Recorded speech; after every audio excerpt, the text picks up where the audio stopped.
Allô, Salut Sofiane, ça va? ça va, toi? Ça va. Alors, qu'est-ce que tu as fait de beau là, avec ton prof là? T'as vu comment on trouvait le réactif limitant sous forme de tableau d'avancement ou autrement? Grâce à quoi, pardon, j'ai pas entendu. Grâce à? Le réactif limitant, tu l'as vu sous forme d'un tableau d'avancement ou autrement? Sous forme de schéma, avec des blocs, par exemple. Avec des blocs. Bon, Oui, j'ai aussi vu par le calcul un peu. ok. Alors, on va essayer de faire l'exercice sous forme d'un tableau d'avancement. Euh, alors, il est où cet exercice? Tac, c'est pas ça, c'est pas ça. C'est celui-là. Alors, tu vas faire la première question, après on travaillera ensemble. Ok. Je ne sais pas si tu as déjà vu les tableaux d'avancement. Je crois pas. Ça me dit rien, en fait. Ok. On fait la première question déjà.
C'est ça qu'il faut que tu m'envoies ton cours absolument parce que, tu vois, moi, je ne sais pas ce que tu as vu, finalement.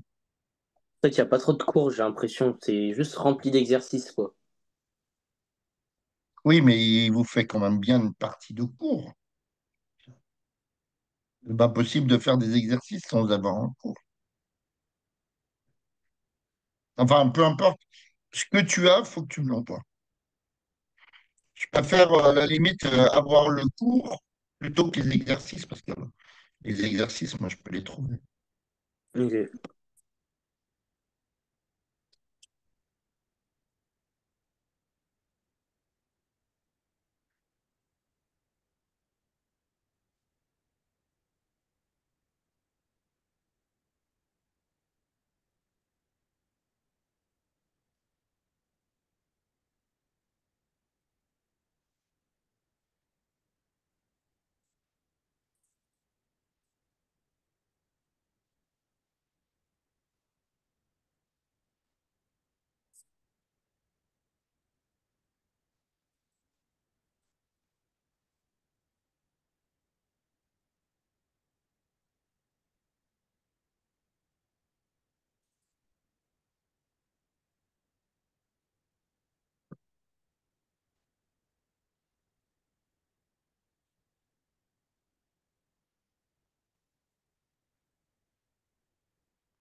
Bon, là, premièrement,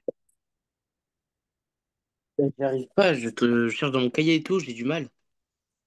pour les quantités de matière, Ouais, je vois pas comment on fait. alors, qu'est-ce que tu as vu comme formule dans ton cours qui concernait la quantité de matière? J'ai vu quelque chose avec la constante d'Avogadro, je crois. Ouais, mais là, non, on prend pas ça. Hein? Est-ce que on prend pas ça? Est-ce que tu as Ah, vu, est-ce que tu as vu,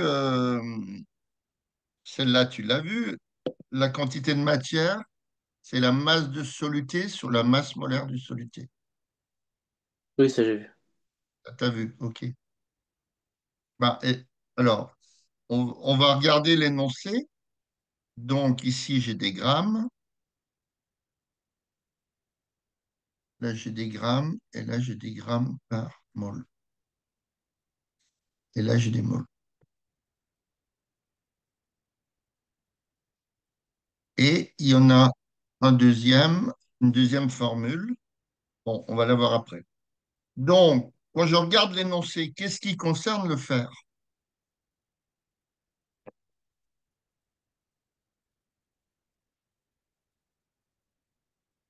Quand je regarde les Euh, trois premières lignes de l'énoncé, oui. qu'est-ce qui concerne le fer? Qu'est-ce qui concerne l'acide? Déjà, il y a des grammes en fer, déjà, je vois. Donc, les 0,20 grammes, ils concernent le... Le fer? Ah oui, c'est marqué. D'accord? Ça, c'est le fer. Ok. Alors, attends, ça marche plus, je sais pas pourquoi. Ça, c'est le fer. En fin d'exercice, on te donne la masse molaire du fer. Est-ce que ça suffit pas pour calculer la, la quantité de matière?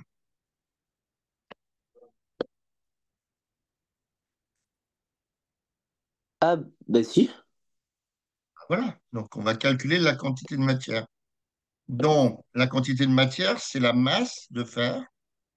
Donc, on aura, on va marquer, hein, pour les séparer, N fer, que ce ne soit pas le N de l'acide.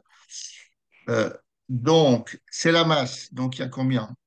Il y a combien en masse?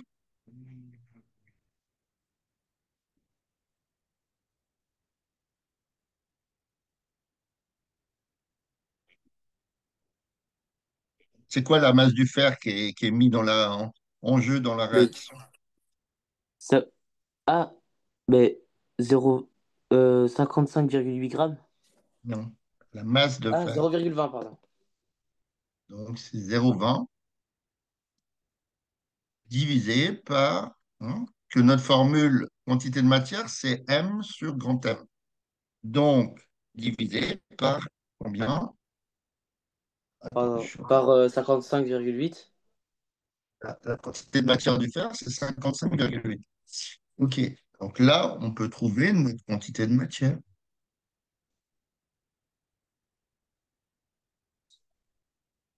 Donc ça vaut combien, cette histoire?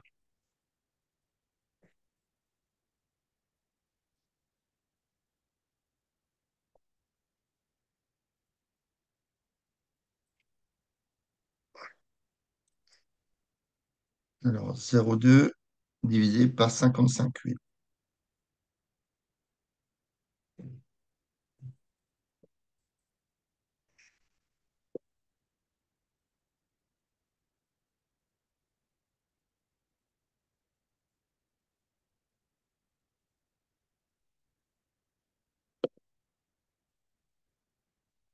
Ça donne combien? Ouais, pardon. C'est égal à hop,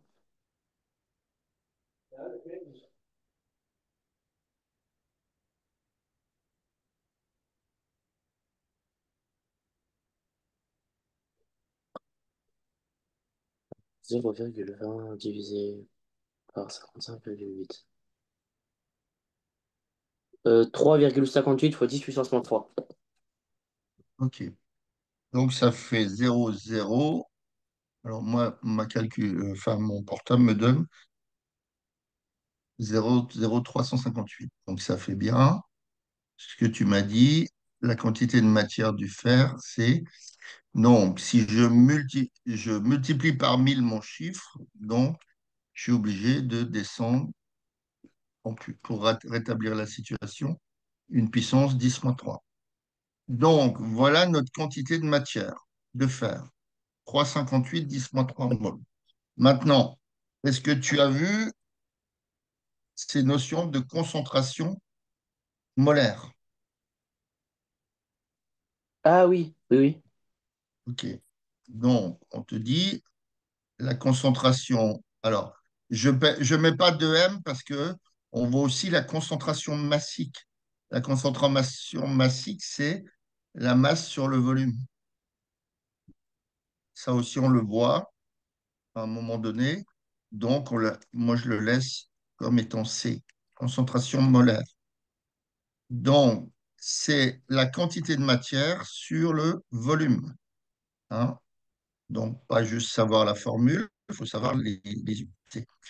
Donc, ici, ce sont des moles par litre. Si le N, c'est des moles et le volume, c'est des litres. Donc, si on regarde notre formule, notre énoncé, pardon, dans les trois premières données, qu'est-ce qui concerne l'acide chlorhydrique? Les 0,20 mol par litre.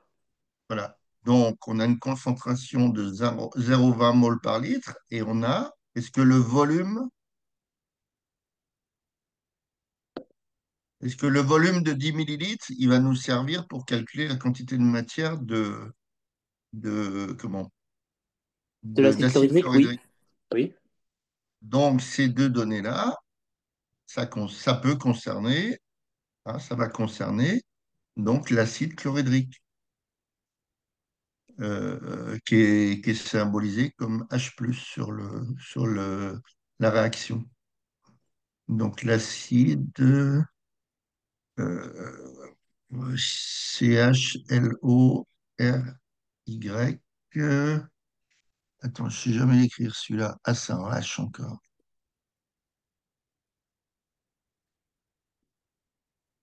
L'acide chlorhydrique. Hein, je vais mettre H entre parenthèses. H+, disons. OK. Hein? Donc, est-ce que les deux données nous suffisent pour calculer? On a la concentration, on a le volume. Et nous, on a une concentration molaire. Il nous dit que concentration molaire, c'est N sur V. Donc, nous, ce qui nous intéresse, c'est la quantité de matière. À partir de cette formule, comment je ressors la valeur littérale de la quantité de matière?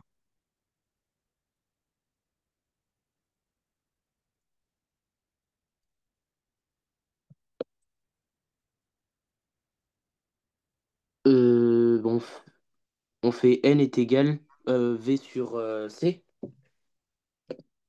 Non. Quand tu passes, quand tu passes comment, de fraction en équation, il faut utiliser le produit en croix. Ok. Et ça, on l'utilise tout le temps, tout le temps, tout le temps, tout le temps. Non, c'est parce que ma prof, elle Donc, n'utilise pas le produit en croix, en fait. c'est pas ce qu'ils utilisent alors.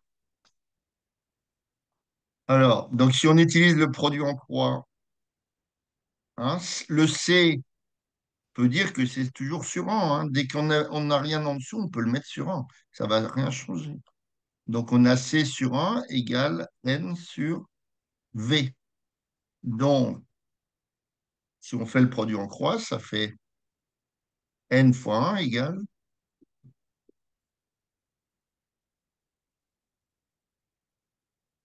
Pourquoi N fois 1? Je vois pas. ben, je viens de te dire, regarde, mon écriture de la concentration molaire, c'est C égale N sur V. Tu es bien d'accord que N sur V, c'est une fraction. C'est une fraction. Ça peut être 2 sur 5, ça peut être n'importe quoi. En tout cas, c'est un nombre sur un autre, donc c'est une fraction. Mais le C, si je veux le mettre comme étant une fraction, bah, tout nombre divisé par un, ça donne le même nombre. Donc je peux écrire que c'est C sur un. Non? Ok. Donc maintenant, on va utiliser le produit en croix. Donc ça fait n, hein, ou n fois 1, ça donne n égale.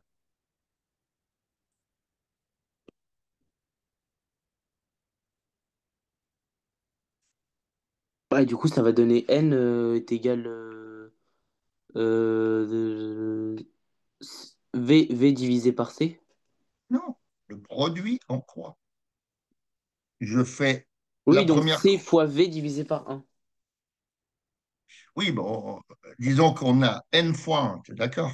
Quand je fais ma Oui. première croix, là, ma première partie de la croix, j'ai n fois 1. Donc ça fait n égale c fois v, tout simplement.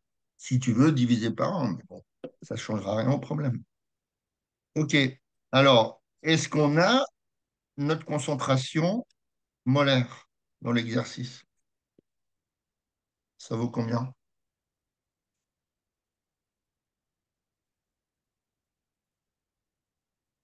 Bah, ça vaut c fois m. Oui, non, mais d'accord, mais maintenant, comment ça vaut 6 fois n? Non, on a.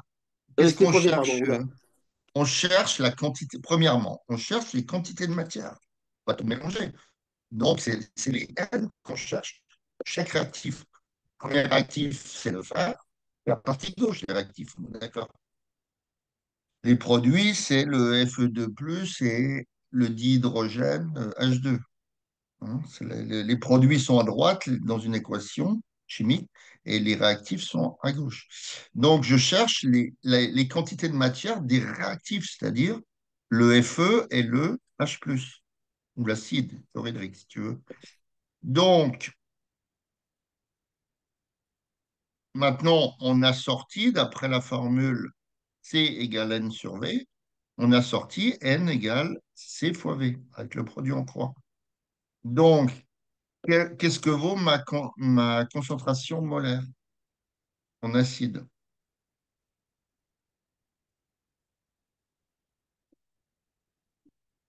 Maintenant qu'on a fait on a mis en place le calcul littéral. Maintenant, il faut faire une application numérique. Alors, qu'est-ce que vaut la concentration?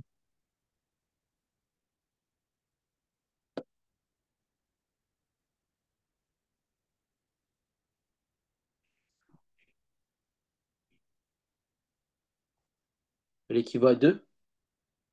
Quoi de? Mais 2 grammes par mol. 0,20. Oui. Non, la concentration, elle vaut 0,20 mol par litre. On va chercher plus compliqué que ça ne l'est. Hein, tu prends la valeur de la concentration. Donc, c'est 0,20. Donc, maintenant, ici, je cherche la concentration en acide chlorhydrique ou H+. Donc, NH+, donc c'est 0,20, hein, mol par litre, mais dans le calcul, on ne met pas comment ça s'appelle, les litres, les machins comme ça. Alors, multiplié par un volume. Mon volume, d'après ma formule, il doit être en litres. Donc, nous, dans l'énoncé, on a quoi? On a 10 millilitres. Donc, si je le transforme en litres, ça devient quoi?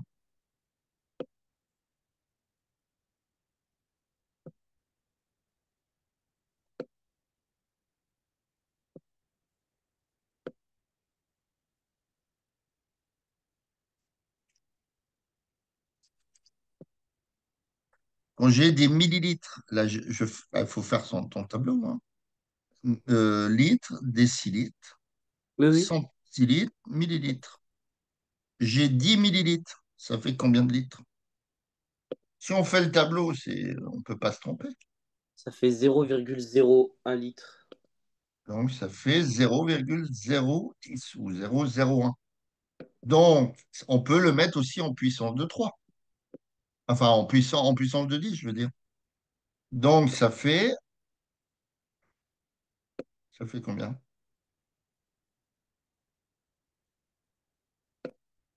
10 millilitres, ça fait combien en puissance de... Si j'utilise les puissances de 10, ça fait 10 puissance. 10 puissance 1, 2, 3. Donc 10 puissance. 3. Non, moins Moins 3. 3, pardon. Hein, le millilitre, c'est plus petit que le litre. Donc, multiplié par 10 fois 10 puissance moins 3. Et là, j'ai une concentration molaire en mol par litre, oui, en mol par litre, et j'ai mon volume en litres. Donc, j'aurai ma quantité de matière en mol. Alors, 0,20 fois 10, ça fait 2. D'accord? Donc, ça fait 2 10 moins 3 mol. Donc, on a trouvé les quantités de matière de chaque réactif. D'accord? Alors, est-ce que tu as fait des exercices sur le limitant? Le réactif limitant, oui. J'en ai fait quelques-uns, oui. Mais sous quelle forme tu les as fait? Avec un tableau d'avancement Je ou vois pas c'est autrement? quoi un tableau d'avancement en fait. Bah, voilà, le problème, il est là. Moi, je te parle de trucs parce que je ne sais pas ce que tu as vu dans le cours. Est-ce que tu as vu un exercice de ce style-là? On va finir quand même. Donc là, on te donne une équation chimique et on te demande d'identifier le réactif limitant. en- Alors, ici, tu as ce qu'on appelle, ici, tu as 1, parce que j'ai Cu. Donc, c'est 1 Cu. Est-ce que tu as vu ces notions de coefficient stoichiométrique? Oui. Tenez, si vous voulez, Ok. je vous envoie une page d'exercice que j'ai fait en cours et c'est Oui, non, mais super. Sofiane, je te l'ai déjà dit l'autre fois, on va pas repartir sur des exercices que tu as fait en cours. Si tu me les envoies pas avant, c'est pas possible. Non, non, Moi, non, je suis... non. On va faire vos exercices, il n'y a pas de problème. C'est juste pour vous montrer ce que j'ai déjà fait en Non, fait. mais t'as pas besoin de me les envoyer. Tu me dis si tu as vu ces notions-là. C'est tout. Ok. OK. Alors, le 2, c'est aussi un coefficient stoichiométrique. OK. Donc là, la façon de trouver le limitant, il calcule la quantité de matière sur le coefficient stoichiométrique. Alors, est-ce que tu as vu cette façon-là de faire? Hein? Pour trouver le réactif limitant, calcule pour chaque réactif la quantité de matière initiale, hein, Ni, divisée par son coefficient stoichiométrique. Est-ce que tu as vu ce style d'exercice? Oh, je crois pas. Bon, c'est compliqué, c'est compliqué. Bon, on va revenir sur le premier exercice et on termine tranquillement. Et je t'enverrai la correction du deuxième exercice. Au moins, tu sauras comment travailler sur un tableau d'avance. Parce que moi, je ne sais pas ce que tu fais avec ton prof, c'est ça le problème. Euh, ok, donc la méthode, c'est celle-là pour le premier exercice. Tu calcules la quantité de matière sur son coefficient stoichiométrique. Alors, si je regarde l'énoncé,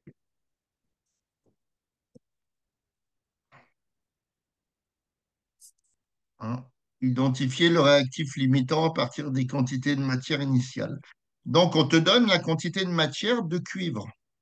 C'est 10 moins 2 moles. D'accord?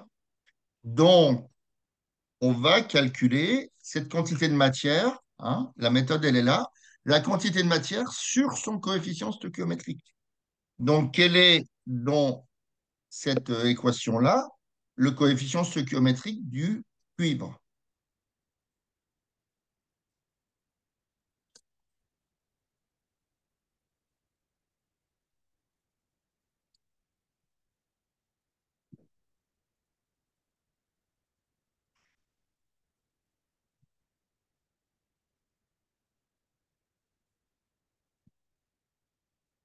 Dans la formule là que tu as sous les yeux là. ton équation. C'est quoi le coefficient stoichiométrique du cuivre?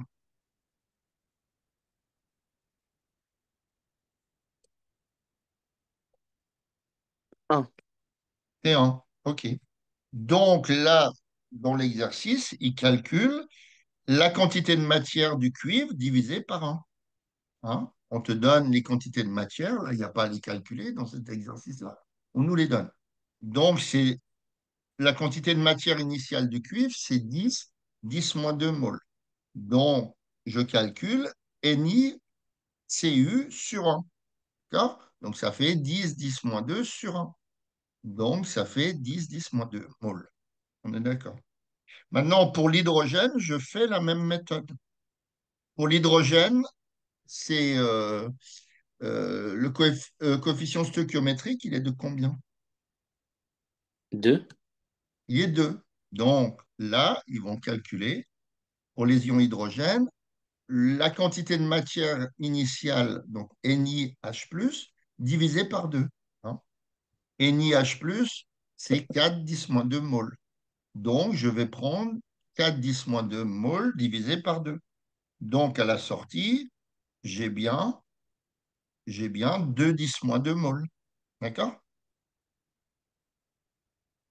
Et on dit que le limitant, c'est le plus petit des deux. C'est-à-dire, hein, le Ni sur 1, il vaut 10 10 moins 2 moles, et le NiH plus sur 2, il vaut 2 10 moins 2 moles. Quel est le plus petit des deux? Eh bien, 2 10 moins 2. On est d'accord?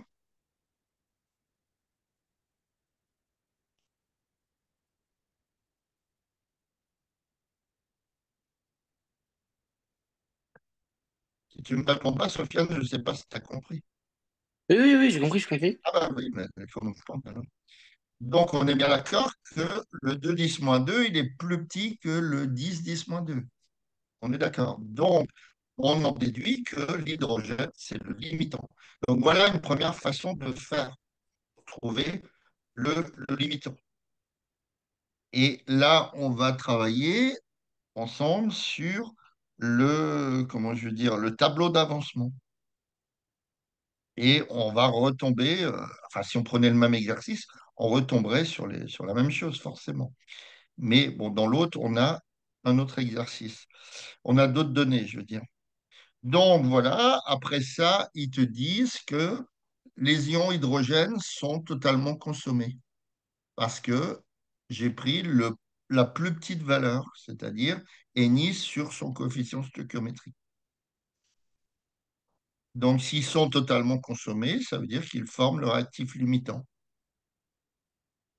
C'est-à-dire que tu as une certaine quantité de matière en, en cuivre et en ion hydrogène. Si l'autre, elle est le limitant, les ions hydrogène, ça veut dire qu'il n'en reste plus. On est d'accord. Donc, ça veut dire qu'il restera une partie de quantité de matière de cuivre à la fin.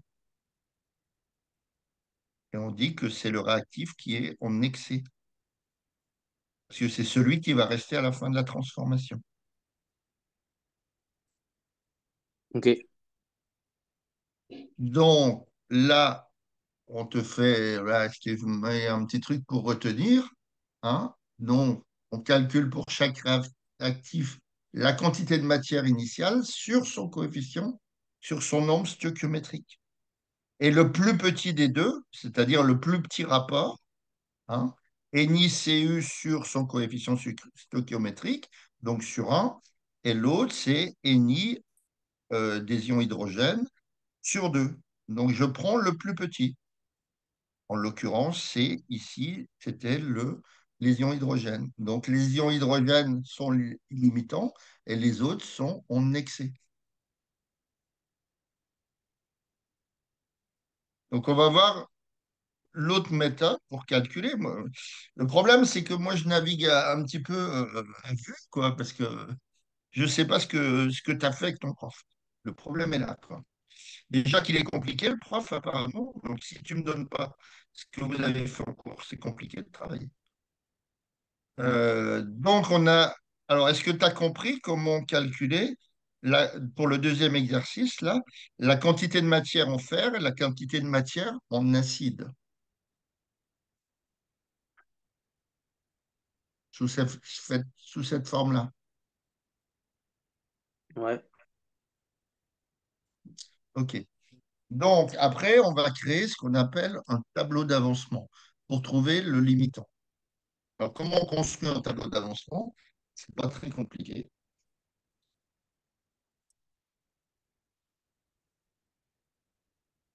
Alors, donc ça, c'est la partie 2, tableau d'avancement. Donc, tableau. Ah, mince. Et si j'ai pas le temps de finir, qu'est-ce que je vais dire? Je te mettrai la correction, Ok, ok. parce que j'ai un cours juste après. Tableau d'avancement. Donc, ici, si on met l'avancement, donc,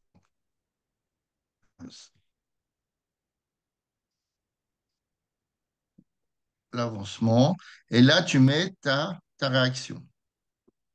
La réaction, c'est Fe solide plus 2H plus aqueux. Donc, Fe solide plus 2H plus aqueux, c'est-à-dire que ça se passe dans l'eau. Ça donne Fe2 plus aqueux plus du dihydrogène gazeux. Ça donne Fe2 plus aqueux plus du dihydrogène, donc sous forme de gaz. OK. Alors, on fait 3 étapes pour le tableau d'avancement. Le tableau d'avancement, on le fait déjà l'état initial. L'état initial, c'est-à-dire que l'avancement X, il vaut 0. Donc, qu'est-ce qui se passe au début? Tu as la quantité de matière, le Ni du fer. D'accord? Et ici, tu as la quantité de matière initiale des ions H+, ou l'acide. Et comme c'est l'état initial et qu'il ne s'est rien passé, de l'autre côté, les produits, ben, il n'y aura rien du tout. Après, tu passes à un état intermédiaire qu'on appelle X,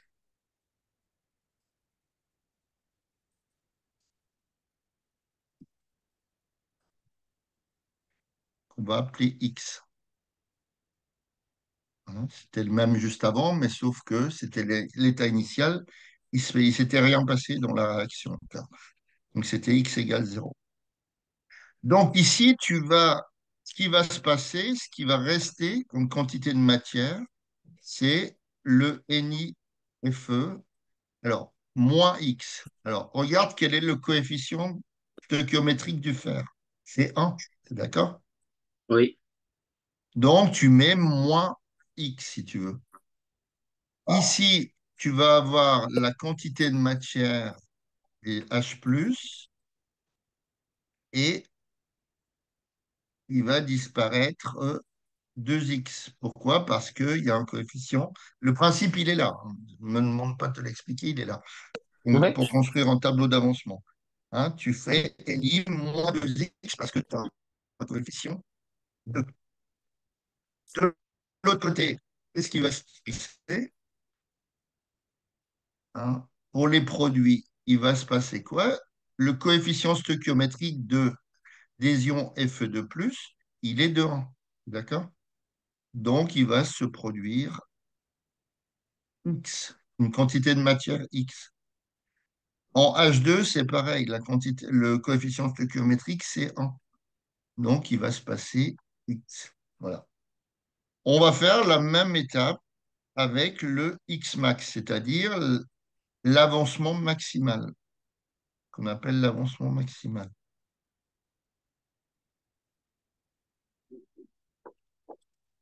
Donc, l'état final, l'état final, hein, donc c'est X max. Donc, on appelle X indice M, ou X max. On va mettre X max. OK. Donc, c'est la même chose, c'est NiFe moins X max. L'autre, c'est Ni en acide chlorhydrique moins 2X max. Et ici, tout à l'heure, à l'état intermédiaire, il s'était produit X. Et bien, ici, ça sera X max, tout simplement. Et là, en H2, on dit hydrogène X max. Est-ce que tu comprends le principe? Comment on forme un tableau d'avancement? Ouais, je vois.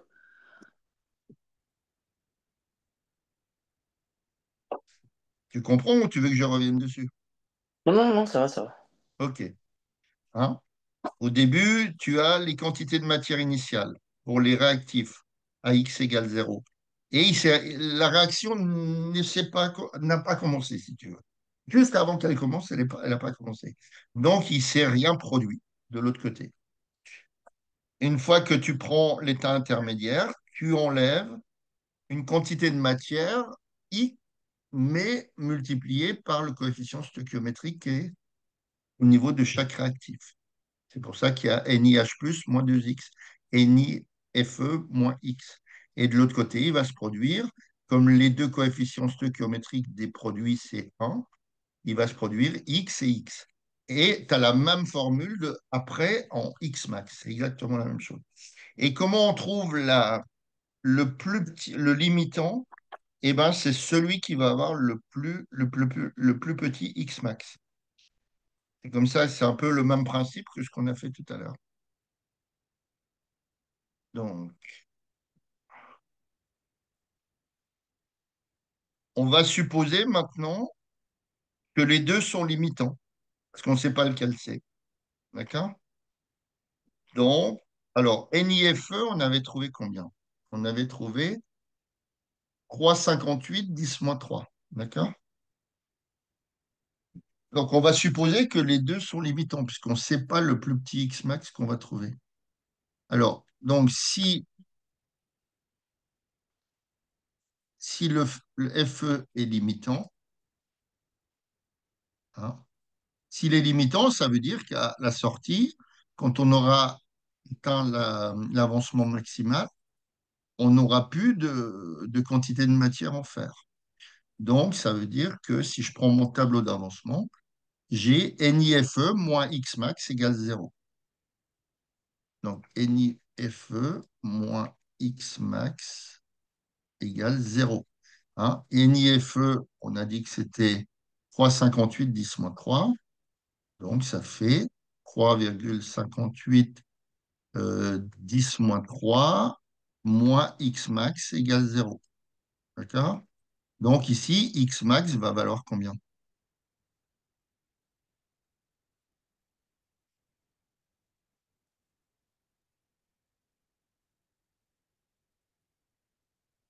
Si j'ai 3,58, 10 moins 3, moins X max égale 0.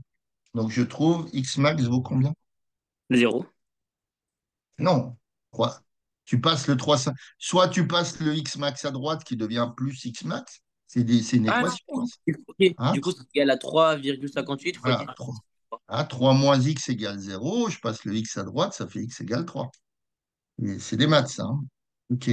Donc, ça fait X max qui vaut 3,58, 10 moins 3.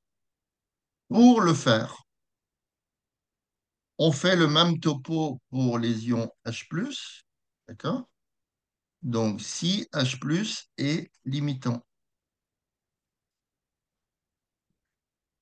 Donc, on va prendre la formule de mon tableau d'avancement à l'état final en X max. Donc, j'ai NiH+, moins 2X max qui vaut 0.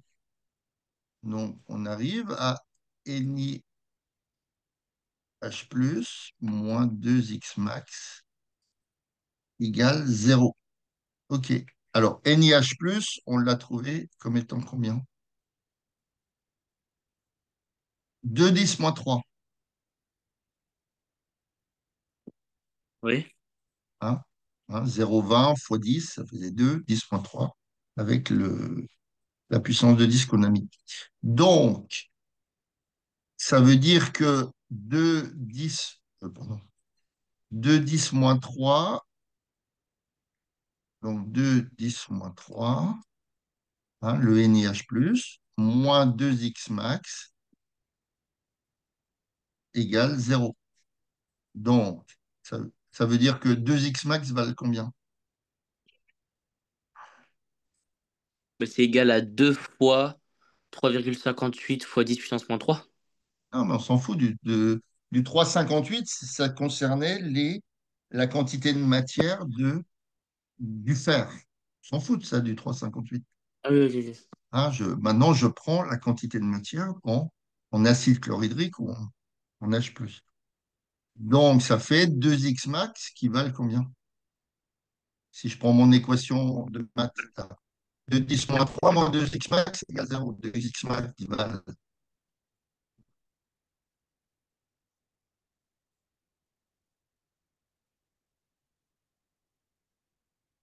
Ah, mais c'est égal à 2 fois 10 moins 3.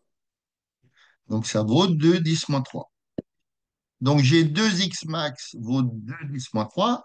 Donc, x max, bah, je divise par 2. D'accord. Donc, ça vaut combien?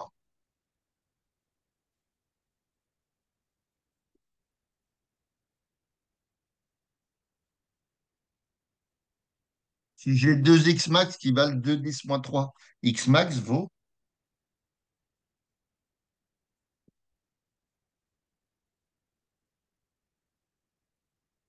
Ah, mais c'est égal à 10 moins 3. Tout simplement. Hein, 2 10 moins 3 sur 2. Donc, ça fait 10 moins 3. Et maintenant, donc, on prend. Hein, tout à l'heure, qu'est-ce qu'on a fait? Le principe était un peu le même. On a pris le plus petit des deux, hein, le plus petit des deux, en prenant la quantité de matière initiale sur le coefficient stoichiométrique. On a pris le plus petit des deux comme étant le limitant. D'accord? Donc là, je ne sais pas si je l'ai pris. Donc, on va mettre NiCu sur 1, comment, est plus grand que NiH plus sur 2.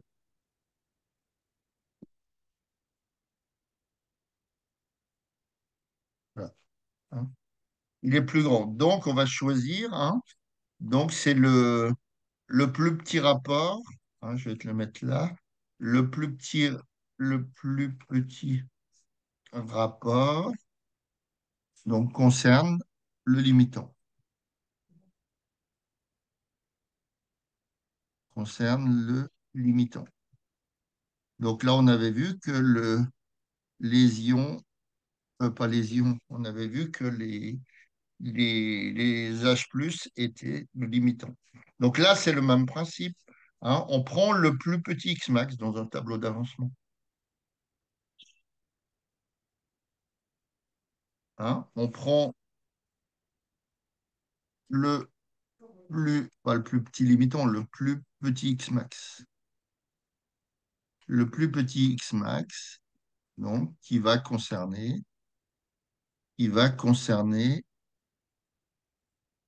le limitant. D'accord?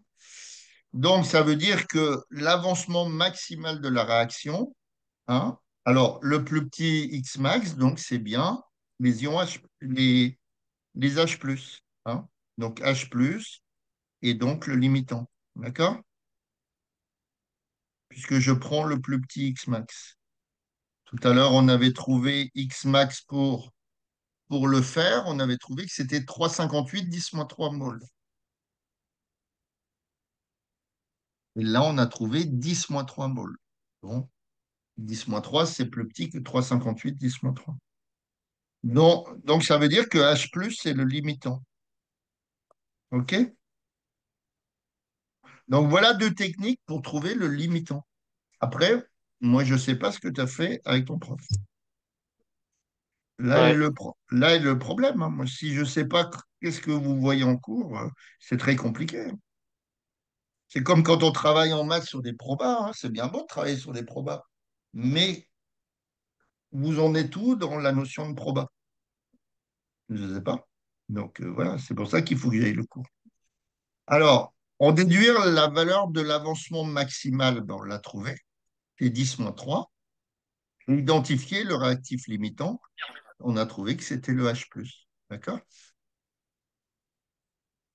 C'est-à-dire que maintenant qu'on a trouvé le limitant, on peut créer éventuellement, quelle heure il est? Est-ce que j'ai le temps? Il faut que je parte à 58. Ouais. Hein. On va créer une quatrième question. Qu'est-ce qui reste? Alors, attends. Hop, dessin. Hop. Hein. Donc, qu'est-ce qui reste? Comment j'écris ça, moi? Qu'est-ce qui reste?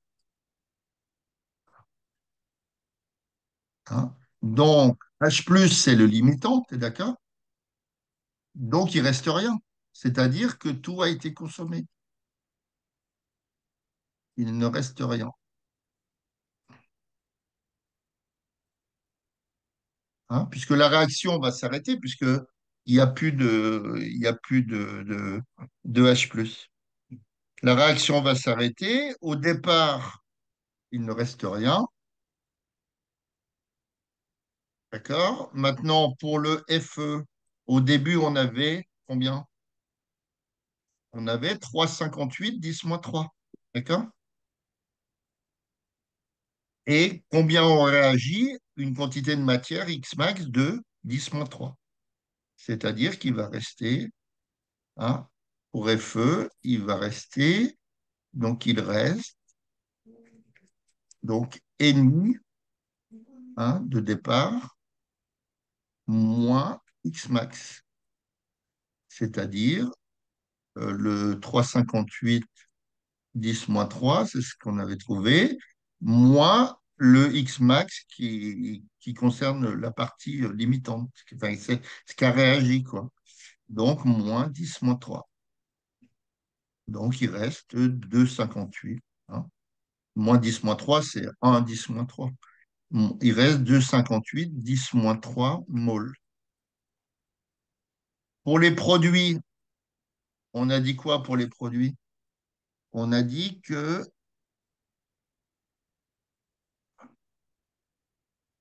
on a dit qu'ils avaient un coefficient stoichiométrique de 1 tous les deux. Donc, ils se produisaient X max et X max au niveau du tableau d'avancement pour les deux. Donc, pour les produits, ben, pour le Fe2+ et le H2, eh ben, on va avoir une quantité de matière. Donc, pour le Fe2+ et pour le H2 gazeux, on va avoir une quantité de matière, hein, de 10-3 moles. Donc, voilà comment on travaille à partir d'un tableau d'avancement. Tu vas le faire de toute façon, donc ça ne sera pas inutile ce qu'on a fait. Mais voilà, la question, qu'est-ce que vous avez fait avec votre prof pour l'instant? Il y a peut-être une autre méthode, hein, si je ne vois pas ce que vous avez fait, c'est très difficile de travailler là-dessus. Ok, allez, je te laisse. Bonne soirée. Merci. Au revoir. Au revoir.